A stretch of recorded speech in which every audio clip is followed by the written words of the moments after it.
வணக்கம். வணக்கம். ஒரு டாக்டர் ரொம்ப டயர்டா ஒரு நாள் வேலையை முடிக்கிறாரு. கிளினிக்கை மூடிட்டு வீட்டுக்கு கிளம்பலாம்னு நினைக்கும்போது அவரோட அசிஸ்டன்ட் ஓடி வராரு. சார், ஒரு பேஷண்ட் ரொம்ப அவசரமா உங்களை பார்க்கணுமான்னு சொல்றாரு. ஆனா அந்த ஒரு சந்திப்பு அந்த டாக்டரோட வாழ்க்கையே மாத்த போகுதுன்னு அப்போ அவருக்கு தெரியாது. உள்ள வந்த அந்த நோயாளி எதுவுமே பேசாம நேரா டாக்டர் டேபிள்ல ஒரு பாட்டில வைக்கிறார். விரக்தியோட உச்சத்துல அவர் சொன்ன வார்த்தைகள் இதுதான்: இது ஏதோ சாதாரண சந்திப்பு இல்ல, ஒரு வாழ்வா சாவா போராட்டம்னு அந்த நிமிஷமே புரிஞ்சிடுச்சு. ஆமாங்க, அவர் டேபிள்ல வச்சது ஒரு பூச்சி மருந்து பாட்டில். யோசிச்சு பாருங்க, ஒரு மனுஷனை தற்கொலை பண்ணிக்கிற அளவுக்கு தள்ளுற அளவுக்கு அப்படி என்ன ஒரு வழியா இருக்கும்? சரி, அந்த மனுஷனோட விரக்திக்கு பின்னால இருந்த அந்த கொடூரமான நோயை பத்தி தான் நாம இப்போ ஆழமா பார்க்க போறோம். அதோட பேரை கேட்டாலே உங்களுக்கு அதிர்ச்சியா இருக்கும். அது தற்கொலை நோய். இதோட மெடிக்கல் பேரு ட்ரைஜெமினல் நியூரால்ஜியா. ஆனா இதோட வலி அந்த அளவுக்கு கொடூரமா இருக்கிறதால டாக்டர்ஸே இதை சூசைட் டிசீஸ்னு தான் சொல்றாங்க. நம்ம நடிகர் சல்மான் கான் தனக்கு இந்த நோய் இருந்துச்சுன்னு சொன்னதுக்கு அப்புறம் தான் நிறைய பேருக்கு இப்படி ஒரு நோய் இருக்கிறதே தெரிய வந்துச்சு. இந்த வலியை வர்ணிக்க வார்த்தையே இல்லைன்னு சொல்லுவாங்க. சொல்லப்போனா மனுஷனுக்கு தெரிஞ்சதுலயே மிக மிக கொடூரமான வலி இதுதான்னு சொல்றாங்க. எதிரிக்கு கூட இந்த வலி வரக்கூடாதுன்னு சொல்ற அளவுக்கு மோசமானது. நீங்களே கற்பனை பண்ணி பாருங்களேன், உங்க முகத்துல, தாடையில, பல்லுல திடீர்னு ஒரு கரண்ட் ஷாக் அடிச்சா எப்படி இருக்கும்? அப்படி ஒரு வலி. பேசினா வலிக்கும், சாப்பிட்டா வலிக்கும், பிரஷ் பண்ண வலிக்கும். ஏன், லேசா காத்து முகத்துல பட்டா கூட ஜோன் போயிடும். இதுல பாதிக்கப்பட்டவங்களுக்கு ஒவ்வொரு நாளும் நரகம்தான். நம்ம கதையில வர்ற இந்த நோயாளி ஒரு நாள் 2 நாள் இல்ல, 6 வருஷமா இந்த நரக வேதனையை அனுபவிச்சிருக்காரு. வலிப்பு நோய்க்கு கொடுக்கற மாத்திரை உட்பட பல ட்ரீட்மெண்ட் எடுத்தும் எதுவுமே அவருக்கு பலன் கொடுக்கல. சரி, இவ்ளோ கொடூரமான வலிக்கு என்னதான் காரணம்? அதுக்கு பின்னால இருக்கிற சயின்ஸை பார்க்கலாம் வாங்க.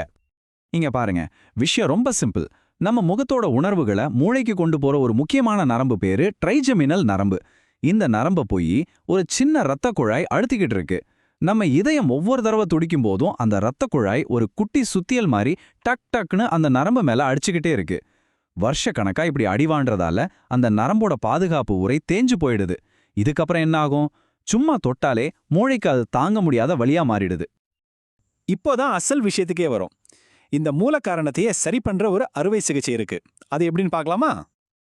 அந்த நோயாளிக்கு அடுத்த நாளே டாக்டர் ஜெயதேவ் ஒரு சர்ஜரி பண்ணாரு.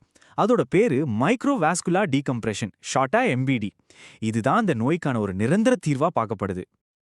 இந்த சர்ஜரி ரொம்பவே நுணுக்கமானது.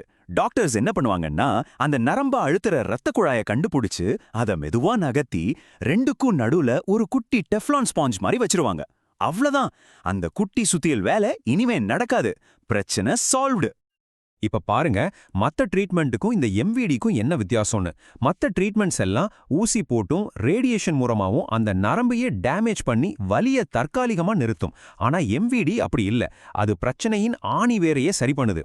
நரம்ப பாதுகாக்கிறதோட நிரந்தரமான தீர்வையும் கொடுக்குது. ஓகே, சர்ஜரி முடிஞ்சிருச்சு. ரிசல்ட் என்ன? ஒரு சரியான சிகிச்சை ஒருத்தரோட வாழ்க்கையை எப்படி ஒரே நாள்ல மாத்தோங்கிறதுக்கு இது ஒரு சூப்பரான உதாரணம். நம்ப முடியல இல்லையா? சர்ஜரி முடிஞ்சு கண்ணை முழிச்ச அடுத்த செகண்ட் அந்த 6 வருஷம் வலி காணாம போயிருச்சு. ஒரு துளி கூட இல்ல, கம்ப்ளீட்டா போயிருச்சு.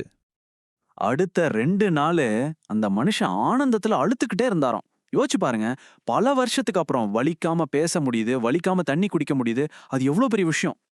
டிஸ்சார்ஜ் ஆகி போகும்போது அவர் டாக்டர் கையை பிடிச்சிட்டு சொன்ன வார்த்தைகள் இதுதான்: டாக்டர், ப்ளீஸ் இதை வெளியில எல்லாருக்கும் சொல்லுங்க. இந்த நோயை குணப்படுத்த முடியும்னு சொல்லுங்க.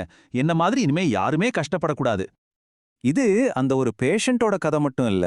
டாக்டர் ஜெயதேவ் மற்றும் அவரோட டீம் 7800க்கும் அதிகமான எம்விடி சர்ஜரியை வெற்றிகரமா செஞ்சிருக்காங்க. இதுவே இந்த சிகிச்சைக்கு ஒரு பெரிய சாட்சி.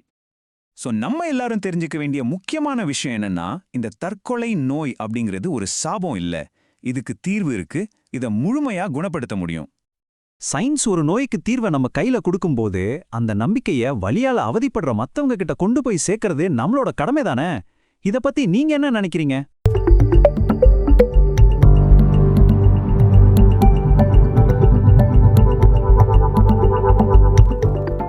வணக்கம். வணக்கம்.